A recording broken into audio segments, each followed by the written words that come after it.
오늘은 경쟁 분석이라는 부분들을 같이 좀 살펴볼까 합니다. 우선 경쟁이라는 말부터 조금 같이 살펴보면, 컴피티션이라는 말 자체가 같은 목적을 두고 서로 이기거나 앞서거나 더 큰 이익을 얻으려고 다투는 그 과정, 또 그 행위를 말하는 것입니다. 당연히 이제 다툰다는 개념은 둘 이상의 사람이나 집단이 있어야 되겠죠. 그래야 비교가 될 테니까. 그런데 이 다툰다는 과정이 공통된 목표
누구보다라는 관점으로 보면 내가 항상 1등으로 들어간다는 골까지 들어간다는 개념이 아니라 내가 그동안 연습했던 시간보다 단축시켜서 먼저 들어가겠다.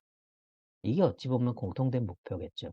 그 과정에서 1초, 2초 사이에 차이가 있지만 같이 달리던 경쟁자와 그가 마음의 동인 또는 그가 변화 때문에 조금 더 과잉해 또는 조금 애써서 달리기를 하다가 먼저 들어가면 기록도 깨지고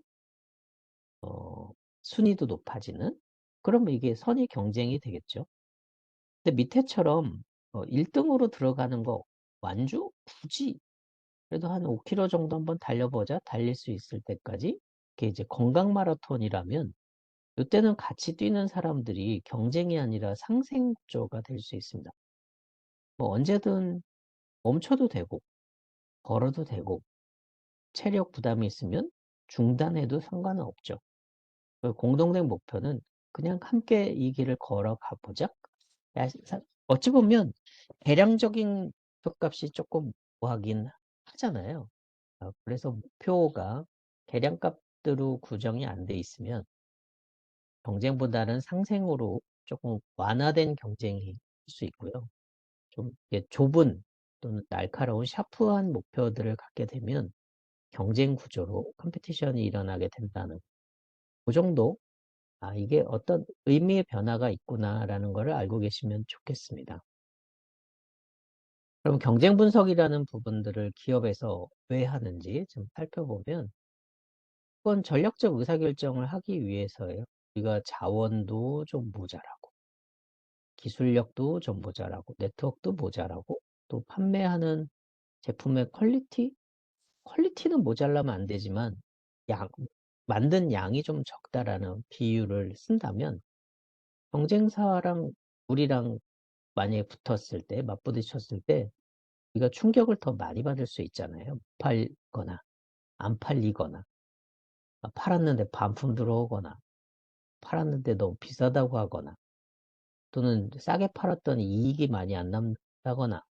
그러면 원래 기업의 목표, 수익을 창출하고 또 이익률을 높이고 지속 성장하는 그런 목표를 달성하는데 좀 무리가 있겠죠. 그래서 상대방이 어떤 구조로 또는 경쟁 관계에 있는 기업들이 어떤 활동들을 하는지를 살펴보면서 우리의 방향, 우리의 위치를 계속 조정해 나가기 위함. 그러니까 결국은 자기 관리를 하기 위함인 거죠. 문장에 있는 것처럼 경쟁사의 강점이나 약점, 또는 그들의 비즈니스 전략, 제품의 라인업, 또 마케팅을 어떻게 하는지, 또 시장 점유율을 확대하거나 좁혀나가고 있는지들을 분석해서 우리 자사의 입지 포지션이죠. 결국은 경쟁 위치들을 조금 조정하고 경쟁 우위를 확보할 수 있도록, 또는 목표한 위치를 확보할 수 있도록 전략들을 조정하고 수립하는 과정이 경쟁 분석의 의도입니다. 가장 간단하게 하는 방법들은 이제 시장 분석을 하는 거죠. 마켓 인사이트를 통해서 마켓을 통찰을 잘해서 이 마켓이 커지고 있는 건지 아니면 늘어나고 있는 것인지 이 상황을 보고, 우리 혼자 해도 되는 시장인 건지 아니면 함께 해도 되는 것인지, 함께 해도 너무 넉넉한 것인지. 그럼 이제 컴피티션이 좀 시장 규모에 따라 좀 다르겠죠. 작은 원룸에 덩치 큰 사람이 둘이 누워 있다. 근데 그 원룸이 뭐 체육관만 하다. 체육관이 하나의 룸이니까. 그렇게 보지 말고 한 평짜리 3.3제곱미터 공간 안에 성인 둘이 누워 있는 상황이 된다. 그러면 부딪히겠죠. 벌그적거릴 수도 있을 거고. 그 구조를, 그럼 우리가 누워 있어야 되냐? 앉아 있자. 그럼 서 있자. 합의가 되는 과정. 근데 누군가 한 명이 서 있기로 했는데 누워버리면, 그러면 내가 서 있거나 운영할 수 있는 공간이 좀 좁아질 거고, 그 와중에 물건들을 가져와서 여기다 뭐 이렇게 펀으로 놓고 내가 설 자리마저도 부족하게 되면 그때는 이제 불만이 생길 수 있잖아요. 그럴 때 합의가 되느냐? 합의가 안 되면 결국은 밀어내거나 청소하거나 또는 내 위치를 고수하거나 뭐 그런 이제 여러 가지 행위들이 일어날, 그런 것들을 우리 입장에서는 어떻게 하면 최적화해서 또는 효율화해서 고객하고 변화, 또는 시장하고의 변화, 기술력과의 변화, 정책의 변화, 이런 내용들을 쭉 보면서 새로운 기회를 찾기 위함, 이렇게 설명드려도, 작은 방 안에서 상대방이 어떤 변화를 일으키는지를 보고 나의 움직임을 조정하거나, 내가 혹시 반대편의 입장에서 내가 뭘 자꾸 폰으로 놓거나 아니면 뭘 가져와서 이렇게 공간들을 자꾸 점유하게 되면 상대방이 불편해질 수 있잖아요. 그런 것들을 보면서 내가 배려해야 되겠다. 내가 양보해야 되겠다. 이럴 수도 있지만, 정말 같이 살기 싫은 룸메이트라면 내가 뭔가 이렇게 계속 점유를 해서 밀어내는 작업들도 할 수 있겠죠. 퇴거를 시키는 거잖아요. 그런 의도, 목적성이 좋은 방향, 나쁜 방향, 나한테 유리한 방향, 나한테 불리한 방향, 이런 여러 가지 방식의 결과값을 가져올 수 있기 때문에 경쟁 분석이라는 과정들은 결국은 상대방이 반드시 있어야 된다. 상대방이 없는 곳에선 경쟁 분석이라고 용어를 안 쓰고요. 그냥 현황 분석, 동향 분석, 추이, 추세라는 개념들만 보게 되어도 상관이 없고.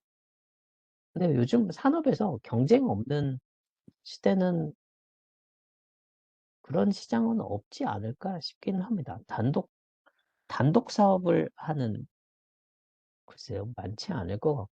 공공에서 조금 일부 있을 수 있지만, 공공도 기본적으로 민간하고 상생관계가 있고, 또 경쟁관계가 일부 있거든요. 그래서 단독으로 하는 상은, 또는 그런 시장은 거의 없을 것 같다는 생각이 개인적으로는 좀 드는, 어딘가 있을 수 있겠죠. 또 경쟁사들의 행동이나 전략들 과정 안에서 가장 많이 혜택을 볼 수 있는 상황들은 제품을 업그레이드 하거나 서비스를 업그레이드 하는 결과값이에요. 고객들이 원하는 곳으로 결국은 제품이나 서비스가 전개가 돼야 될 텐데, 경쟁사 제품이 막 빨라지고 좋아지고 성능이 한도 끝도 없이 좋아지기 시작하면 우리도 그걸 쫓아가야죠, 뭐. 그럴 수밖에 없거든요. 우리 혼자 막 그렇게 달리면 다른 곳에서 워워 하겠죠. 그렇게 이제 밸런스를 맞추는. 그래서 경쟁 베이스에는 기본 깔림 근저에는 상생이라는 마인드가 깔려 있을 수밖에 없어요. 혼자 독불장군처럼 모든 걸 다 가져가겠다. 물론 이제 게임 이론에 위너 테이크 올이라는 개념이 있잖아요. 승자 독식. 그런 세계가 있을 수 있고 당연히 그걸 원할 수도 있지만 그런 시장은 결국은 나 혼자 살게 되는 거고 나 혼자 살면 결국은 도태되게 됩니다. 고객들도 한 집에서 만들어지는 거 계속 쓰다가 어느 순간에 비스무리하고 좀 대체 가능한 게 생기면 글로 갈아탈 수밖에 없어요. 그러면 이제 외면받게 될 거고 자연스럽게 도태되는 거죠. 그래서 경쟁은 어찌 보면 독이 든 성배일 수 있을 것 같아요. 피하고 싶으면 피하고 싶지만 해야 되는 거고 할 거면 제대로 해야 되고 뭐 이런 약간의 그 모순관계가 있는 거죠. 기업이 시장을 지배한다 또는 시장을 선도한다, 유인한다라는 개념들은 기본적으로 우리가 지난번에 한번 살펴봤던 소비자와 고객을 어떤 식으로 케어하느냐 그런 방향하고도 연결이 좀 될 거예요. 특히 이제 소비자는 R&D 베이스로 제품의 성능을 또는 품질을 고도화하는 동인 요소들이 요인 자극 포인트가 된다고 말씀드렸고 기업이 돈을 벌려면 고객군들을 좀 더 탄탄하게 또 고객들을 많이 만들어 가는 것이 지속 성장하거나 수익을 높이는 기본적인 조건이다. 이렇게 말씀을 드렸습니다.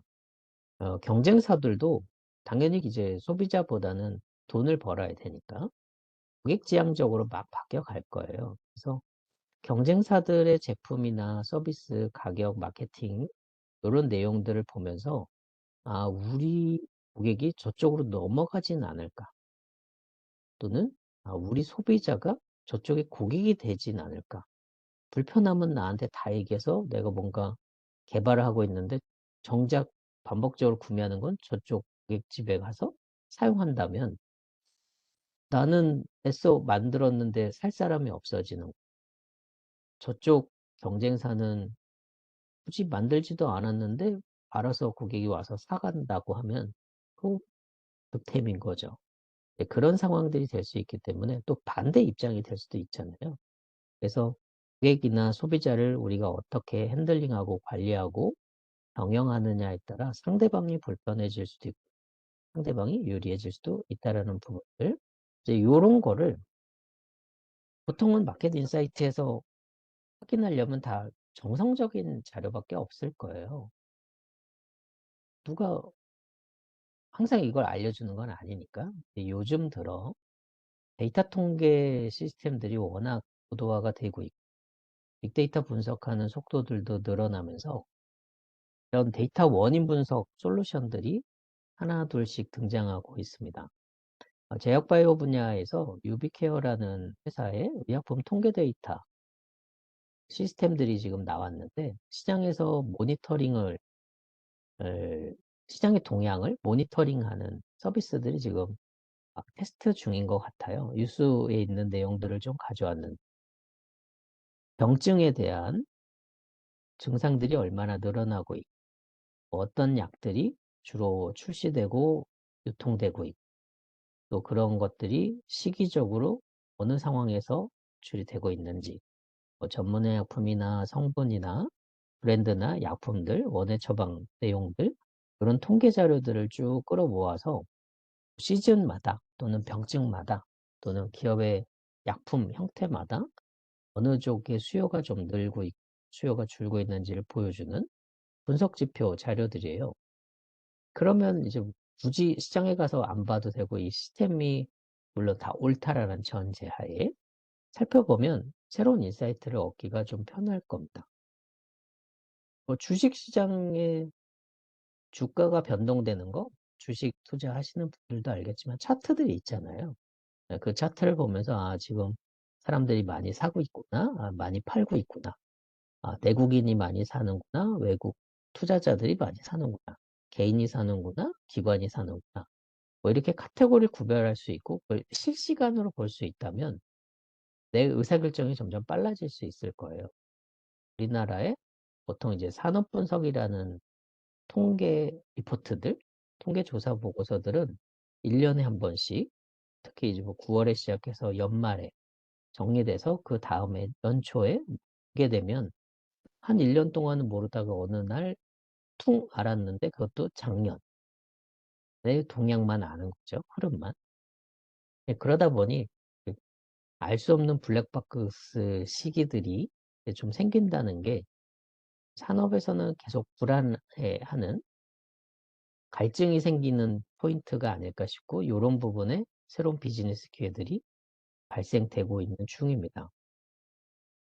경쟁 분석은 뭐 차트든 데이터든 뭐 이런저런 내용들을 가지고 결국은 우리가 알고 싶은 고객들이 또는 소비자들이 어느 방향으로 움직이는지를 파악하는 거예요.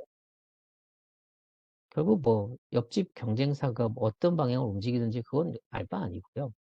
그게 의미가 있다라는 건 그들이 바라보는 고객이 또는 그들이 바라보는 소비자가 내가 바라보는 소비자와 고객이 같다라는 이슈 때문에 고객 하나하나를 다 보면 시간과 비용과 노력이 엄청 들 텐데 경쟁사가 움직이는 걸 몇 개를 보면 같은 구조니까 대강 의사가 비슷하겠구나 또는 분위기가 비슷하겠구나라는 걸 함축적으로 볼 수 있잖아요. 그래서 고객 분석이라는 과정이 조금 너무 폭이 넓고 힘든 구조가 되니까 그거를 압축해서 함축적으로 경쟁사를 보면 고객이 소비자가 어떤 것들을 원하는구나 요걸 알 수 있다는 거예요.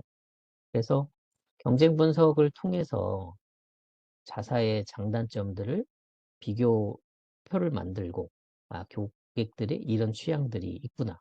물론 기업 내에서 고객 분석을 먼저 해서 이미 추정되어 있는 결과값을 경쟁사 분석을 통해 가지고 두 개를 한번 크로스로 교차 분석을 해보면 맞다.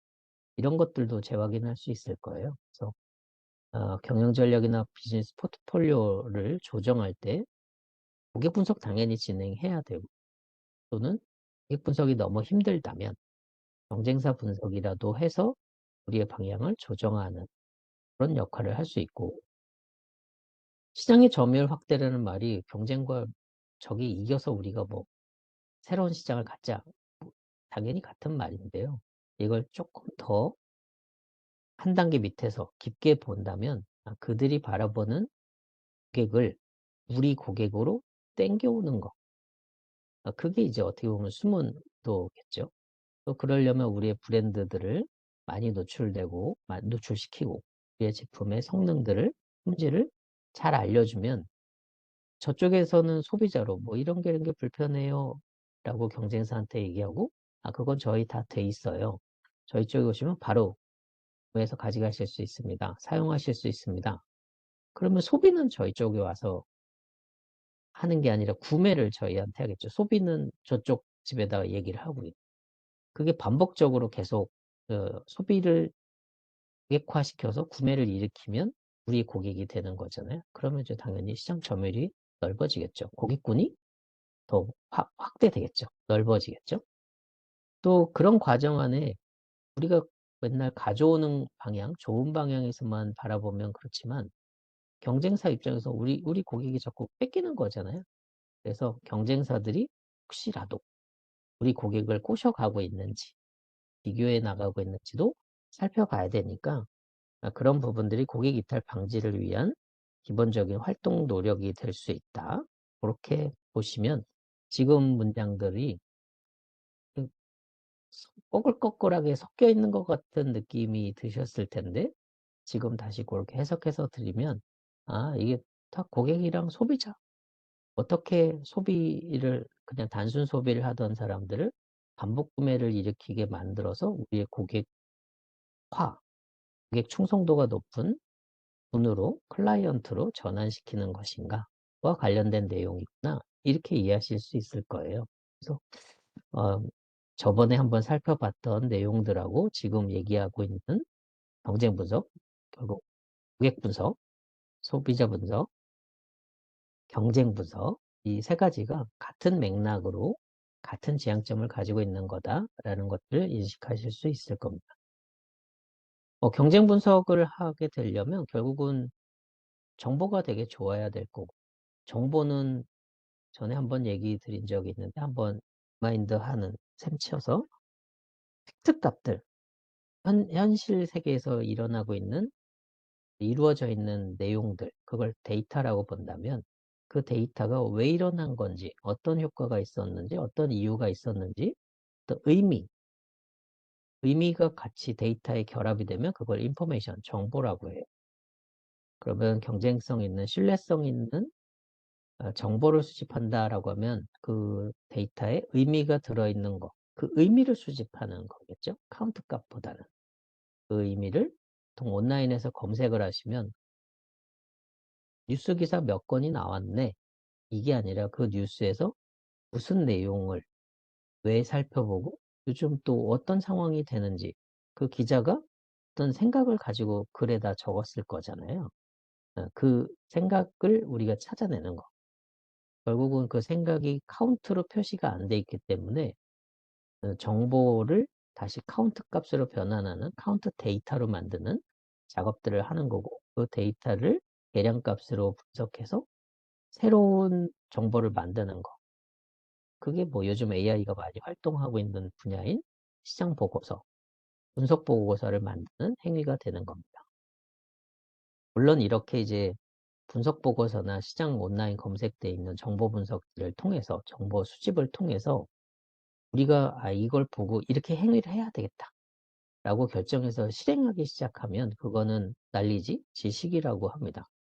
그래서 지식은 정보, 의미 있는 데이터보다는 상위의 키워드예요. 그래서 지식을 많이 가지고 있군요 라고 하면 할 줄 아는 게 많고 해본 게 많고 경험이 많은 거죠.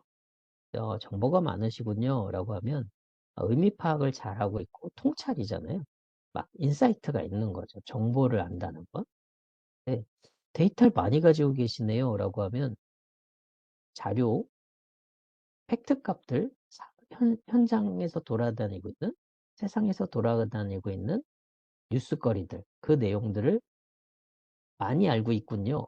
이렇게 돼 있는 것뿐이에요. 그래서 자체조사 안에서는 우리가 이미 데이터, 정보 또는 우리가 알고 있는 지식 이런 것들을 상호 이렇게 결합을 시켜서 또 다른 새로운 데이터나 또 다른 새로운 정보들이 도출될 수 있는지 우리가 놓쳤던 부분들이 있는지를 살펴보는 과정. 그래서 외부의 자료와 내부의 자료는 전문 기관의 또는 전문 기업의 자료를 이용해서 우리가 그 분야의 전문 활동을 하긴 하지만 리서치, 연구를 전문으로 하는 건 아닐 테니까 이렇게 그때는 일반인과 전문가의 의견들을 이렇게 비교하는 거, 크로스오버하는 거, 이렇게 두 개를 비교하는 작업들이 결국은 경쟁 분석의 행위들이다라고 보시면 됩니다. 어렵지는 않아요. 말의 뜻을 알기 시작하면 또 그 뉘앙스 안에 어떤 숨은 의도가 들어있는지를 알게 되면 이게 따로따로 노는 게 아니라 결합되어 있는 내용이라는 것을 조금 쉽게 인지하실 수 있지 않을까 싶습니다. 제약 분야에서는 데이터도 공유를 많이 하고 그 데이터 안에 어떤 변화값, 예측값 또는 전망값들을 포함시켜서 새로운 정보들을 제공하는 그런 출처들이 꽤 많습니다. 제약산업 정보 포털이라는 곳이 이미 다 알고 계실 거고 많이 접속하실 텐데 이런 데 들어가 보면 뭐 국가별로 또는 무역 환경이든 의약품 시장이나 인허가, R&D 상황, 임상 정보, 비임상 정보, 제품을 만드는 기업의 정보 의미가 있는 거죠. 돈을 많이 벌고 있다던가 최근에 빨라지고 있다던가 아니면 부상이 될 거라던가 뭐 철수가 될 거라던가 미래 값들 또는 과거의 값을 현재화하는 그런 값들로 통해서 정보, 의미 값을 주는 그런 자료들이 꽤 많아요. 이렇게 많이 모여 있어도 읽어보고 살펴보고 거기서 정보를 캐치를 못하면 그냥 데이터죠. 데이터 뱅크가 될 텐데 이 안에서 새로운 정보를 뽑아내서 미리 대비하거나 아니면 지금 하고 있는 것들을 수정해 놓거나 강화하거나 그러면 체득화가 된 거니까 그때는 지식화가 된다라고 얘기를 하는 겁니다. 아 뭐 지식 포탈 이런 얘기들도 한동안은 많이 썼는데 이제 용어의 그 깊은 의미, 내포하고 있는 그 의미 전달이 와전될 여지들이 많으니까 그런 부분들을 톤을 좀 낮춰서 다시 이제 정보화라는 용어를 정상적으로 쓰고 있는 모습 같긴 합니다. 런 사이트 하나 추천을 드렸고 또 개인적으로 이것저것 보다 보니까 손에 착착 읽는 바로 쓸 수 있을 만한 정보들이 모여 있는 것이 한국바이오산업정보서비스 그 시스템이더라고요. 이 안에 들어가 봤더니 BT 기반의 이제 기술 정보들 또는 산업 트렌드, 또 기업의 동향, 분포, 비중 이런 것들을 좀 간결하게 볼 수 있는 그 UI, 유저 익스플 유저 디스플레이, 네, 유저 인터페이스 그런 것들이 지금 잘 돼 있어서 UX, 익스피리언 경험하기 참 좋은 사이트인 것 같아요. 물론 여기 또 매력 있는 건 데이터를 또 내릴 수가 있더라고요. 다운로드를.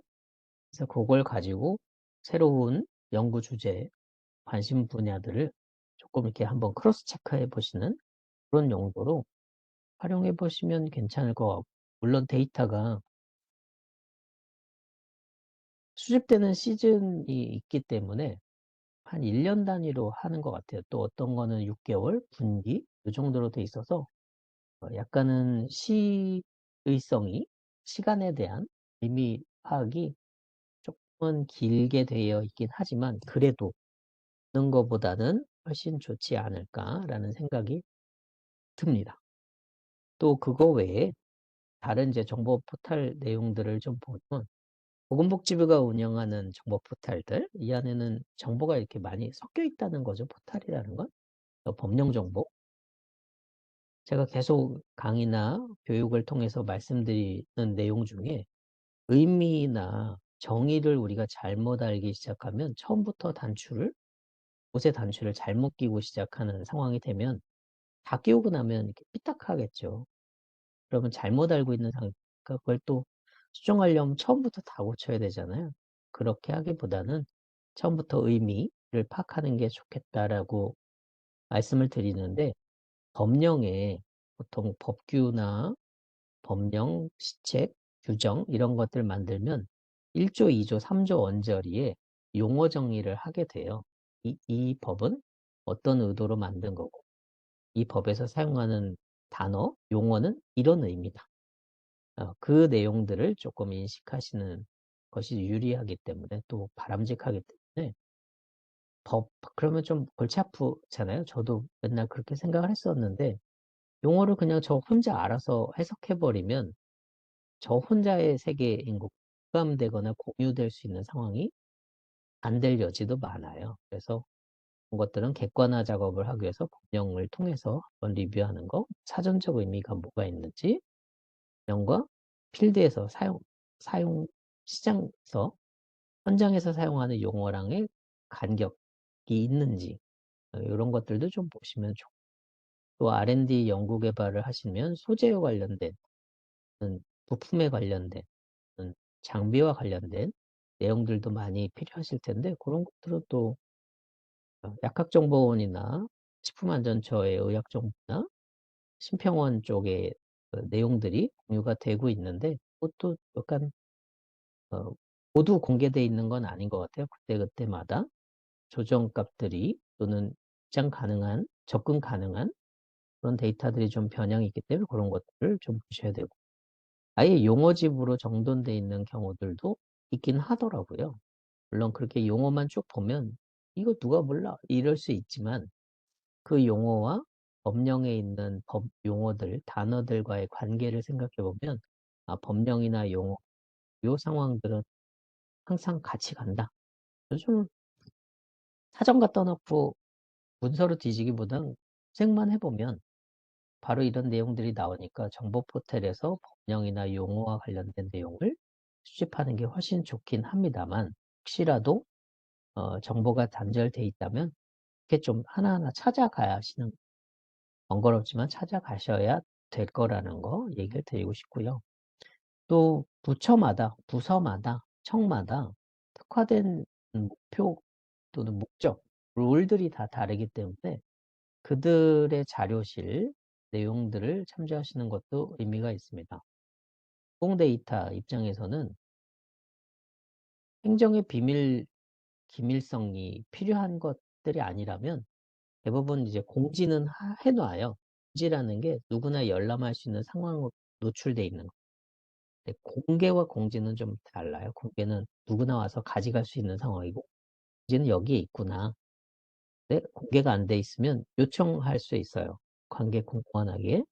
우리가 이런 의미로 어떤 사유로 이 데이터, 이 정보에 접근하고 싶은데 허락해 줄 수 있냐? 그럼 어떤 제한 요건을 걸겠죠?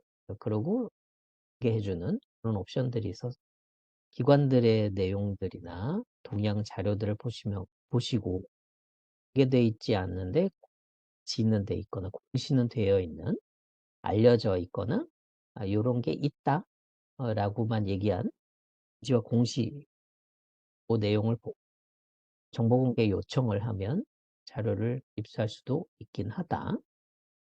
그런 전체적인 스킴은 아셨으면 좋겠습니다. 그럼 이제 경쟁이라는 얘기하고 시장, 의사결정 이런 얘기를 좀 해볼까 해요.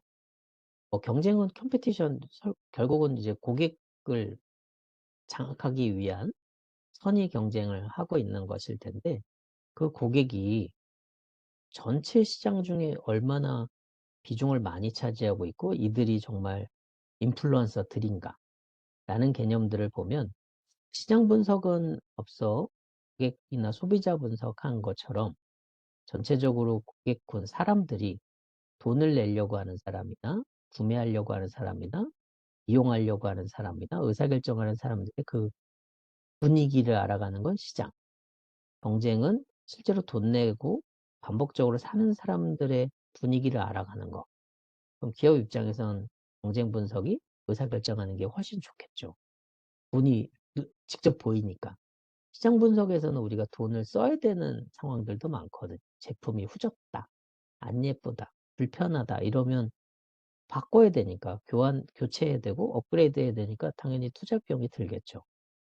투자의 흐름과 관련된 내용들은 시장 분석에 가깝고 돈을 벌어야 되고 수익을 만들어야 되고 더 효율적으로 할 수 있는 상황이 된다면, 수익을 효율적으로 만들어야 된다면 경쟁 분석에 조금 더 힘을 실을 수밖에 없는 상황이다. 그런 의미들도 아시면 좋겠습니다. 지금 사진에 있는 것처럼 이제 낚시터, 바다 낚시 좀 그렇긴 하지만 저 낚시 위치가 그 밑에 이제 갯바위가 있거나 또 바닷속에 물이 좀 이렇게 천천히 흐르는 곳에 물고기들이 있을 거잖아요. 물 흐름이 막 휘몰아치는 곳에 거기에 물고기가 있을 가능성은 아주 희박하니까 자리 선점은 경쟁이겠죠. 미리 가거나 먼저 가 있어야 그 자리를 사용할 수 있을 테니까 선착순이잖아요. 근데 그렇게 하면 조금 늦게 가서 물살이 되게 빠르고 거칠고 막 파도 팡팡 치는데 그런 데만 남았다고 낚싯대를 던져 놓으면 거긴 물고기가 안 잡히겠죠? 그 상황으로 보면 물고기가 뭐 소비자 이렇게 비유하는 거를 좀 웃기긴 하지만 같은 맥락에서 보면 좋은 자리, 좋은 곳을 찾아가는 거. 그 위치를 알고 저기 물고기 잘 잡히네. 그럼 내가 다음에 이 낚시 공간에 올 때면 좀 빨리 와서 그 자리를 찾는 게 베스트겠죠. 그렇게 하는 작업들이 경제 분석이고, 시장 분석은 흐르는 강물 냇가에 물고기 잡으려고 하는 것 같지 않은 강태공 두 분이 앉아서 치만 바라보고 계속 뭔가 생각하는 모습들이 보이는 거. 어떻게 할까? 다음엔 뭐 할까? 물고기 잡으려고 가지 않는 것 같은 분들 꽤 많잖아요. 런 거는 시장의 소비자들이나 고객들이 '다음엔 이런 게 불편하겠구나. 저런 게 있으면 좋아하겠구나.' 그런 생각을 하는, 결국 R&D 개념들이죠. 비즈니스 디벨롭을 하기 위한 아이디어를 찾는 아이디어를 찾는 방식 또는 좋은 접근 방법, 그건 시장 분석이라고 다 놓고 얘기해도 이상하지 않을 겁니다. 그러려면 이제 시장이 정말 퍼지고 있는지, 또 고객들이 구별은 되는 건지, 그 안에서 또 얼마나 빡빡한 삶을 살고 있는 것인지, 이런 거를 알고 기업도 이제 처음 진입할 땐 당연히 시장 분석을 해야 될 거고, 철수할 때도 이젠 여기 끝났다면 여기 나가자. 그렇게만 끝나는 게 아니라 여기 나가서 어디로 갈 것인가. 결국은 시장과 경쟁이라는 그 내용들은 한 세트로 움직이지만 바라보는 지향점이나 또는 효과 입장에서는 뭐가 더 쫀득쫀득한 효과를 빨리 가져올 수 있느냐. 경쟁은 돈과 관련된 쪽이고 시장은 미래에 대한 거시적인 개념의 인사이트를 얻는 것이다 라고 보면 크게 다르지는 않을 겁니다. 또 경쟁 분석을 하기 위해서 당연히 여러 가지 의미가 있지만 고객들을 꼬셔와야 되잖아요. 우리 필드로. 그러려면 경쟁사의 마케팅, 고객을 어떻게 꼬셔가는지를 보고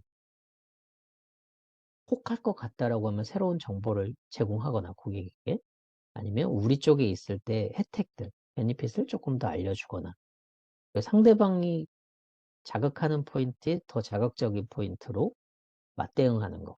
이 맞불 작전 개념처럼 얘는 이, 눈엔 눈으로 대응하는 개념들이 마케팅 개념들이 많고요. 제품 개발은 경쟁사의 품질을 우리가 뭐 금방 베낄 수가 없잖아요. 기술적으로 생산 설비, 인프라 다 다를 테니까. 여기서는 이제 답이 없으니까 어떻게든 비슷하게 보이게 하거나, 응? 어떻게 하면 헷갈리게 만들거나. 그래서 한때 뭐 미투 전략, 나도 이런 용어를 썼지만 이게 어느 순간에 좀 다른 의미로 전화가 되면서 미투 전략이란 말들이 경영 전략에서 잘 쓰지 않곤 있지만 원래 의미는 비슷하게 만들어가는 건 나도 따라갈게. 이런 의미로 미투라는 용어들이 지금 활용되고 있는, 초코파이 비슷한 거 되게 많아. 메로나, 누가바. 언뜻 봐서는 정확한 이름을 알지 않으면 그냥 패키지 보고 그냥 덜컥 손 잡게 되는 것들. 뭐 이런 것들이 미투 전략의 가장 대표적인 편승 기법인 거죠. 마케팅의 의도고요. 또 누군가 뭐 육개장 가지고 대박 났다. 돈 많이 벌더라. 사람들이 많이 구매하더라. 이런 얘기를 들으면 우리도 이참에 만들어 볼까? 그러고 해보니까 별거 아닌데? 그러면 이미 누군가 기획하고 고민했던, 시장 분석했던 내용들을 싹 흡수해서 빠르게 지식화하는 거죠. 정보를. 그 지식화해서 차세대 제품들, 신제품들을 런칭하면 고객은 원래는 하나만 사려고 했는데, 이 집 것만 사려고 했는데, 비슷한 게 있는데, 가격이 또 양이 또는 비주얼이 훨씬 매력적이다. 마케팅과 제품 개발로 고객을 흔들면 갈아타겠죠. 하나하나 뭐 평하게 사거나 그러지는 않을 거거든요. 그렇게 갈아타게 만드는 행위들이 경쟁 분석에서 일어날 수 있는 상황이고, 소비자나 고객 입장에서는 가격으로 흔들면 결국 흔들릴 수밖에 없어요.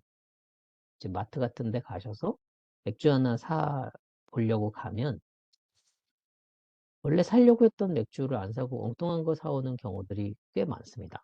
왜냐면 가격이 흔들려요. 세트 얼마, 단품 얼마. 그럼 하나 사러 갔다가 이거 세트로 사는 게 훨씬 이득인 것 같은데라고 착각을 하게 하는, 착시를 만들어 가는 거죠. 그런 것들이 가격 전략이고, 또 고객 이제 소비자 입장에서 맥주만 먹으면 답이 없으니까 안주를 끼워 팔자. 세트 뭐 이런 개념들이 영업 전략. 구매할 때 하나 더 사게 만드는. 하나를 원래 사려고 했던 게 있었는데 이게 세트 값이 있다면 맛이나 품질이나 그런 차이가 별로 없다면 "애따 모르겠다." 이러고 살 수 있는 상황들이 존재하잖아요. 그래서 맥주를 사러 갔다가 골뱅이 안주랑 세트가 있다면 덜컥 사게 되는 그런 모습들이 경쟁 분석이나 시장 분석을 통해서 고객이나 소비자를 어떻게 흔들 수 있을까? 그런 개념들을 추정하고 예측하고 분석해서 방향을 잡아가는 행위들, 그 행위들이 경쟁 분석 활동이다라고 보시면 돼요. 가격은 싼 게 좋은 거 이렇게만 볼 수는 없어요. 제약 분야나 식품 분야나 이런 분야는 돈 없으니까 싼 약 맞지 뭐, 싼 약 먹지 뭐, 싼 식품 먹지 뭐, 이런 거는 그, 이렇게 호감이 잘 안 오잖아요. 그래서 기본적으로는 가격이라는 그 지향점, 마지노선들처럼 방어 전략을 딱 잡아놓고 그걸 조금 프리미엄으로 갈 것인지 아니면 가성비 있게 현실감이 있는 소비자들을 위해서 조금 구별을 한다거나 아니면 우리가 새로운 시장을 들어가야 된다면 침투 전략이라고 해서 파일럿 가격을 확 주는 거죠. 원래는 정가 얼마인데 확 싸게 간다거나 아니면 지금 사면 다른 세트들을 더 살 수 있는 기회가 더 있다던가 큰 거 사면 작은 거를 끼워서 팔게 한다거나 세트로 판거나 이런 것들도 있을 거고 또 스키밍처럼 이렇게 미리 약치는 작업들도 할 수 있어요. 이번에만 갑자기 할인, 그건 재고일 수도 있고요. 땡처리하는 것일 수도 있긴 합니다. 결과적으로 소비자들 입장에서는 가성비 중심일 테니까 소비를 일으키는 방식으로 갈 텐데 그 소비가 기업 입장에서는 반복적으로 계속 지원할 수 있다면 고객화하는 구매 행동으로 바꿔 나갈 수 있는 그런 의도성을 가진 전략이 가격 전략입니다. 가격은 결국은 원가를 잘 알아야 되겠죠. 손해 나면서 파는 건 그건 바보니까. 손해 나면서도 팔아야 되는 상황이 없지 않아 있긴 합니다. 완전 철수를 할 때. 어차피 버리는 것보다 파는 게 나을 수 있을 때 결국은 판다라기보다는 처분하는 행위들이 될 거고요.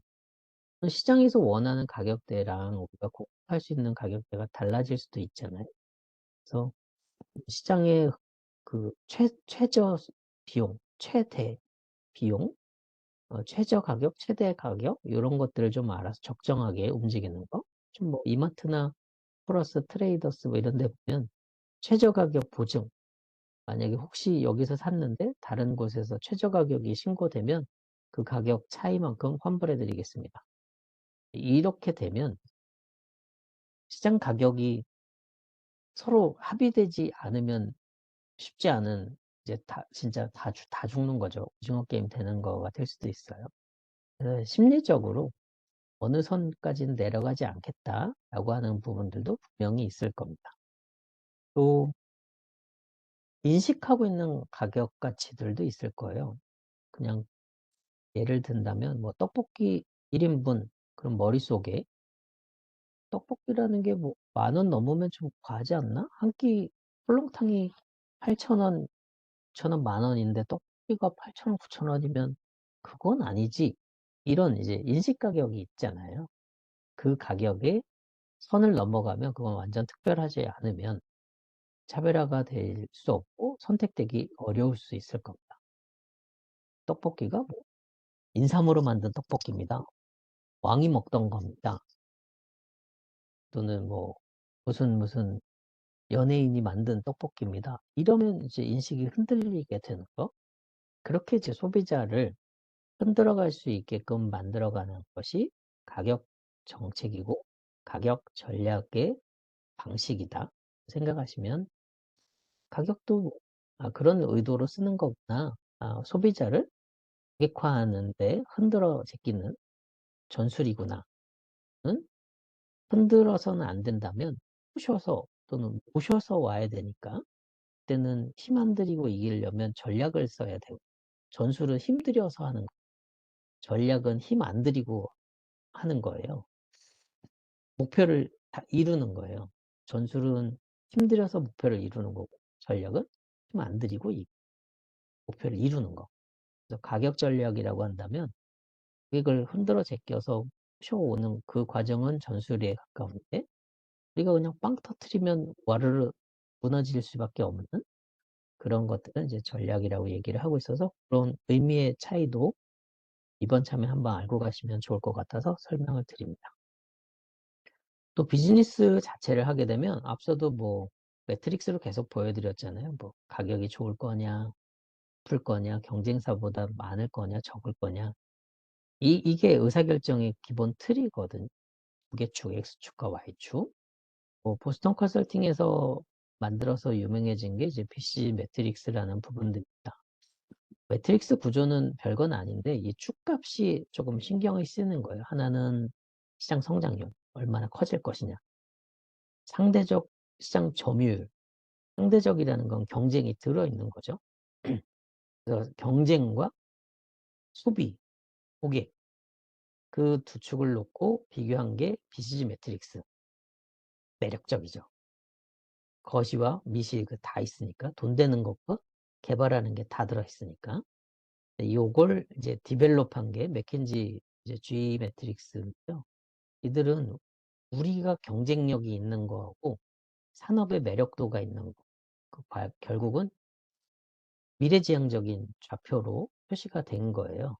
이게 조금 더 디테일하거든요. 그래서 BCG 매트릭스나 G 매트릭스를 가지고 비즈니스 포트폴리오를 짤 때 그냥 이렇게 좌표를 만드는 거 그거 어렵지 않은데 이 축을 가끔 혼동해서 쓰는 경우들이 많은데 시장 성장률과 산업 매력도를 X축, Y축으로 놓으면 사실 같은 내용이라서 이렇게 쏠릴 거예요. 변별이 잘 안 될 겁니다. 상대적 시장 점유율하고 사업 단위 경쟁력하고 이렇게 비교하면 그것도 어찌 보면 중첩된 지표인데 X축, Y축을 놓으면 쏠리겠죠. 이런 이제 의사결정의 문제가 생길 수 있어서 축의 내용들을 잘 생각해 보시면 하나는 경쟁 관계고 하나는 시장 관계다. 시장과 경쟁이라는 의미가 약간씩 다르다는 거 계속 설명드리고 있으니까 뭐 이해 안 되시면 다시 또 영상을 보시면 좋겠습니다. BCG 매트릭스를 가지고 뭐 이게 뜰만한 시장인지 철수해야 되는 시장인지 이런 얘기들도 많이 하잖아요. 늘상 많이 들어오셨던 매트릭스 구조들하고 이런 이제 제품 수명 주기하고 연동시켜 보면 초기 시장에서 한 15% 정도 시장을 우리가 장악하면 뒤에 한 30%에서 60% 시장이 저절로 따라온다라는 그 베이스가 깔려 있는 거예요. 이론 접근거가. 그래서 산업 수명이나 제품 수명들이라는 것들을 고려해서 우리가 제품을 얼마나 빨리 치고 들어갈 거냐, 빨리 치고 빠져나올 것이냐, 뭐 이런 의사결정할 때도 BCG 매트릭스를 잘 활용하고 있고 여전히 현재도 그래서 한 50년 이상 지났는데도 불구하고 참 좋은 지표로 활용되고 있는 것이 현실입니다.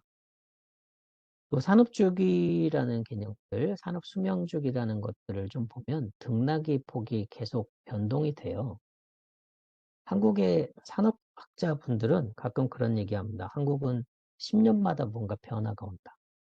얼추 한국은 10년마다 이렇게 텀이 있거든. 미국이나 유럽이나 이런 데들을 보면 이게 좀 이렇게 난잡하게 움직여요. 물론 더 멀리서 보면 이렇게 움직이는 게 수렴이 될 수는 있긴 합니다만 변화들이 다 외부의 변화, 전쟁이라던가 자연재해라던가 이런 쇼크에 의해서 크게 움직이는 등락폭이 생기는 게 있어서 그냥 산업만 보는 게 아니라 자연 생태계나 환경, 또 자금의 흐름, 소비자의 뭐 출생 이런 거시적인 정보들하고 연결이 돼야 되는 부분들이 있어서 이렇게 패턴들이 조금 다르게 인식될 수 있다. 멀리서 보면 선처럼 보이지만 평온해 보이지만 깊게 들어가서 보면 치열하고 잔인한 경쟁 관계들이 있는 경우들이 있어서 그런 것들이 좀 차이가 있다라는 것도 알고 계시면 좋겠고요. BCG 매트릭스도 뭐 스타, 캐시카우, 퀘스천 마크, 낙서 뭐 이런 얘기들을 하는데 뭐가 더 좋은 거냐? 뭐 "어떻게 해야 되냐?" 이런 얘기들을 많이들 합니다. BCG에서는 처음에 시작할 땐 시장 성장률을 10% 이상 기준점을 놓고 좋으냐 안 좋으냐 이렇게 얘기를 했었는데, 한때 그 당시만 해도 가장 후진 게 10% 였을 거예요. 70 년대 이 정도였으면. 지금 우리나라도 그렇고 전 세계는 좀 모르긴 하겠는데, 한국 같은 경우는 지금 성장률, 산업 성장률 이런 게 2% 3% 대예요. 그런 거에 10%를 기준을 놓으면 좀 과한 거죠. 그래서 그 국가의 또는 우리가 바라보는 시장의 전체적인 산업 성장률이나 시장 성장률이라는 거를 통계를 한번 내보고 중앙값에 수렴되는 것들을 중심으로 X로 나누는 작업들, 그렇게 하시면 좋겠고요. 시장 점유율은 1 이상이냐 미만이냐에 따라서 우리가 100% 가져갈 수 있는 거냐, 상대적으로 점유할 수 있는 거냐 없는 거냐, 우리 의도로 함부로 해도 뭔가 흐름을 만들 수 있는 거냐 없는 거냐, 그런 개념들을 1 기준으로 보는 거라서 그건 크게 차이 나지 않을 거라 생각이 됩니다. 또 그런 과정 안에 우리의 이제 현금 흐름 상태들, 또 자금을 얼마나 잘 가져올 수 있을지, 수용할 수 있을지 요런 것들도 보셔야 되잖아요. 그런 내용에서 우리가 철수할 건지 아니면 좀 더 빡세게 달릴 것인지 아니면 방어력을 키워나갈 것인지 요런 것들도 함께 살펴보셔야 되는 흐름들인데, 그건 나중에 실습을 통해서 해볼 수 있게끔 제가 한번 도와드릴게요. 별건 아닌데 엑셀로 요런 지표들을 만들 수 있거든요. 예를 들면 이렇게 이제 엑셀 차트로 산식을 좀 집어넣어서 차트를 구현할 수 있습니다. 물론 약간의 이제 조작을 좀 해야 되는데, 혹시라도 이제 따라 하셔야 되는 분들이 있다면 엑셀 기능을 이용해서 시장 점유율이라고 시장 성장률이라는 것들을 입력을 하면 차트 그림을 그릴 수 있게끔 이렇게 이제 계열 편집 내용을 통해서 산식을 넣으시면 그래프 깨끗하게 그릴 수 있거든요. 물론 중심축 요건 좀 조정해서 에디트를 하셔야 합니다. BCG 매트릭스 알고 있는데 잘 못 그리겠어요 하는 분들이 많아서, 이렇게 요즘 워낙 시스템이 좋아서 자동으로 그려주는 데들도 많던데 여전히 엑셀을 많이들 사용하시고 계시니까 이렇게 활용하시면 간단하게 그릴 수 있다라는 거 말씀드리고요.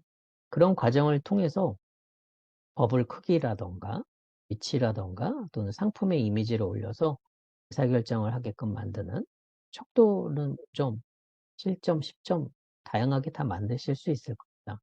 그래서 상대적인 의사결정을 하는 것들이니까 조금 확연하게 줌 인 아웃 개념들을 좀 활용하셔서 의사결정하는 데 도움이 되는 그림들을 그려보시면 임원분들이나 회사 안에서도 바로 활용하실 수 있을 거고요. 개인적으로는 BCG 매트릭스보다는 G 매트릭스가 조금 더 의사결정하기가 훨씬 유리합니다. 또 좀 더 진화된 어, 그림표, 결과값이다, 그렇게 얘기를 드리고 싶고요. 또 그런 과정 안에 이제 레인지가 좀 나온다는, 영역들이 나온다는 점이에요. 그래서 어느 영역에서 어느 쪽으로 갈 것인지, 우리가 방향을 틀어야 되는 것인지 유지해야 되는 건지 그런 것들도 좀 알 수 있고, 그 구조마다 선택할 수 있는 전략이나 전술 내용들을 표본값들로 많이들 갖고 계세요.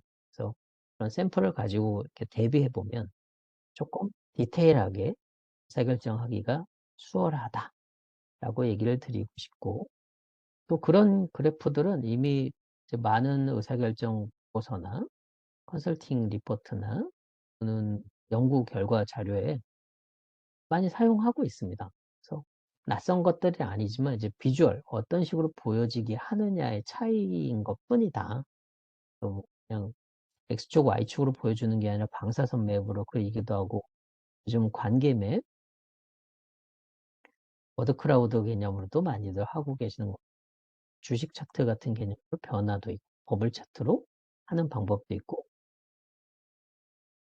포지션 맵이라는 개념으로 우리가 현재 어디에서 어느 방향으로 가고 있다라는 거, 이런 것들도 많이들 보여주고 있어요.